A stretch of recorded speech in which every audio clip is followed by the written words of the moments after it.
கெடுவாய் மனனே கதிகேல் கரவா தெடுவாய் வடிவேல் இறைதாள் நினைவாய் சுடுவாய் நெடு வேதனை தூள்படவே விடுவாய் விடுவாய் வினை யாவையுமே. அப்பா அப்படின்னு புல்லரிக்கிறது சொல்லும் பொழுது, கெடுவாய் மனனே முதல்ல அடித்து உடைக்கிறார். முதல் வார்த்தை என்னது? கெட்டுப்போன மனதை கொண்ட மானுடா.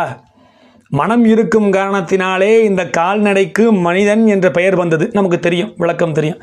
இல்லைனா நமக்கும் குரங்குக்கும் நாய்க்கும் நரிக்கும் வித்தியாசம் கிடையாது இல்லையா? மனம் இருக்குது நமக்கு, அதனால தான் மனிதன் அழைக்கப்படுகின்றோம். அப்போ என்ன சொல்கிறார்? வீடு பேற்றை அடைய வேண்டும் என்றால் இந்த மனமாகப்பட்டது கெடுவாய் மனனே, கெட்டுப்போகக்கூடிய பண்பு கொண்டது என்பதை நாம் உணர வேண்டும்.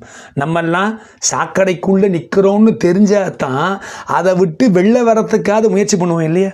வீடு பேற்றை குறித்து நமக்கு சிந்தனை இருக்கணும்ல. அதை பற்றி தெரியவே தெரியாதுன்னா நம்ம அதை எப்படி முயற்சி பண்ணுறது? ஆர்டிஃபிஷியல் இன்டெலிஜென்ஸ்னு ஒரு படிப்பே இருக்குதுன்னு நமக்கு தெரியாதுன்னா அதை போய் நம்ம படிப்போமா? வாய்ப்பு இருக்குமா? தெரியாது.